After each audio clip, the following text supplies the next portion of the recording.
মা চাচিদের মুখের কথা। আড়াইজন মানুষের আবার কিসের এত সংসার, কিসের এত ঝামেলা, আরো তো থাকো শহরে। আসসালামু আলাইকুম, কেমন আছেন সবাই? আশা করি আলহামদুলিল্লাহ ভালো আছেন। এই তো সকালবেলা উঠেই ছেলেকে কিন্তু ড্রয়িং এ বসাই দিছি। সে ফ্রেশ হয়ে নামাজ পড়ে তারপরে ড্রয়িং এ বসে গেছে। তার অ্যাসাইনমেন্ট আছে, স্কুলের অ্যাসাইনমেন্ট আছে ড্রয়িং করা। তো আর আমি এদিকে তাদের জন্য খাবারের আয়োজন করছি। প্রতিদিন কিন্তু একই খাবার খেতে ভালো লাগে না। কিছু কিছু দিন আছে আমি ভর্তা ডিম ভাজি করি, আবার কিছুদিন আছে রুটি ভাজি তারপরে ডিম এগুলোই করি। তো আজ আমি ভর্তা আর ডিম ভাজিটা করব। এখানে আমি বেগুন ভর্তা আর হচ্ছে আলু ভর্তা দিয়েছি, আর দুটো ডিম ভেজে নিচ্ছি। আর ওর বাবাও অফিসে যাবে, ওর বাবারও অনেক তাড়া, অফিসে সে 8টার ভিতরে বের হয়ে যাবে। আমাকে সে রাত্রেই বলে রাখছে যে আমার কিন্তু 8টার ভিতর বের হয়ে যেতে হবে। তো আমার 7টার ভিতর রান্নাটা কমপ্লিট হয়ে গেছে। আর বেগুন ভর্তা আর আলু ভর্তাটা আমি একসাথে মেখে নিব। আসলে এটা আমার ছেলে বেশি পছন্দ করবে না, তারপরেও আমি এটা করে নিব, কারণ কি একই জিনিস সবসময় খেতে ভালো লাগে না। আমার কাছে মনে হচ্ছে যে এভাবেই মনে হয় ভালো লাগবে। তো এখন আমি তাকে খাওয়াইয়ে তারপরে কিন্তু আমি কোচিং এ দিয়ে আসবো। তো আমার ডিম ভাজাটা কেমন হয়েছে আপনারা একটু কমেন্ট করে জানাবেন। তো মা চাচিদেরকে আমি এই জন্য কেন বললাম যে আড়াইজন মানুষের আবার কিসের ঝামেলা, তো আসলে আমার ভিডিওটি দেখলে বুঝতে পারবেন যে আসলে আড়াইজন মানুষের কিসের ঝামেলা। আমি তো সারাদিন অনেক ব্যস্ত থাকি। আমার মা চাচিদের কথাটাও ঠিক আছে, কারণ কি আমাদের কোচিং এ দিয়ে আসতে হতো না, নিয়ে আসতে হতো না, তারপরে স্কুলে এগোয় দিতে হতো না।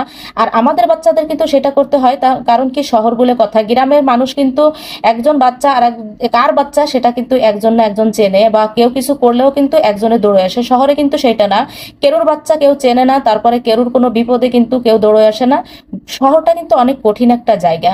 তো যাই হোক, এই তো কথা বলতে বলতে দুপুরবেলা রান্নার জন্য আমি সবকিছু গুছিয়ে নিয়েছি। আমি আজ তেলাপিয়া মাছ দিয়ে আর হচ্ছে কচুর গাঠি আর হচ্ছে আলু দিয়ে ঝোল করব, একটা ঝোল করব। এটা আমি দুপুরবেলা 12টার আগেই আমি রান্নাটা উঠাই দিছি, কারণ আমার ছেলেকে 12টার সময় কোচিং এ দিয়ে আসতে হবে, সরি কোচিং এ না স্কুলে দিয়ে আসতে হবে। আবার কিন্তু 2টার সময় তাকে টিফিন খাওয়াতে যেতে হবে।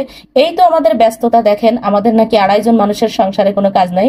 আমার একটা দাদার কথা মনে পড়ে যায়, যে আমার দাদা বলতো যে শহরের মানুষ বড়লোক হওয়া কিন্তু বেশি কষ্টের, কারণ কি বড়লোকদের কিন্তু বেশি কাজ থাকে।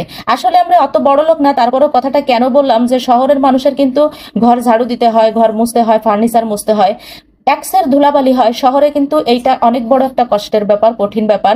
আর গ্রামের মানুষের কিন্তু এটা লাগে না, ঘরটা শুধু ঝাড়ু দিলেই শেষ, আর এত বেশি ধুলাবালুও হয় না।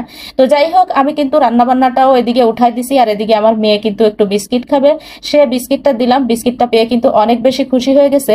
আর আমার এদিকে কিন্তু রান্নাটাও কমপ্লিট হয়ে যাচ্ছে। আমি পেঁয়াজ বেরেস্তাটা ভেজে উঠাই, তারপরে তরকারিটা কষায় মাছ ভাজিও করে উঠায় রাখছি। এখন আমি একটু পানি দিয়ে দিচ্ছি। আর আমার বাসায় কিন্তু এডিটিং করাটা এত বেশি কষ্ট যে চারিপাশে আমার বিল্ডিং এর কাজ হচ্ছে, যেমন ডানি বামে পিছনে সামনে সব জায়গায় বিল্ডিং এর কাজ হচ্ছে। এখানে আমার এডিটিং করাটা অনেক বেশি কষ্টকর হয়ে যাচ্ছে। মেইন রোডের পাশে বাসা, ওদিকে গাড়ির হর্ন, কোনো সময় আসলে আমি ভিডিওতে ভয়েসটা দিতে পারি না শান্তি মতো।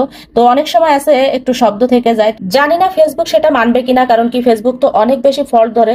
তো যাই হোক, আমার কিন্তু এই যে দুপুরবেলার রান্নাটাও কমপ্লিট হয়ে গেল। আমি কিন্তু বেশি কিছু রান্না করিনি, আজ একটা আইটেমই রান্না করেছি। আমার সবজি রান্না করা আছে। আর আমার সবজির কালারটা দেখে, ঝোলের কালারটা দেখেই কিন্তু বুঝে নিয়েছেন যে কতটা টেস্টি হয়েছে। তো আমার ভিডিওটি এই পর্যন্তই, পরবর্তী ভিডিওতে কথা হবে। সেই পর্যন্ত সবাই ভালো থাকবেন, আল্লাহ হাফেজ।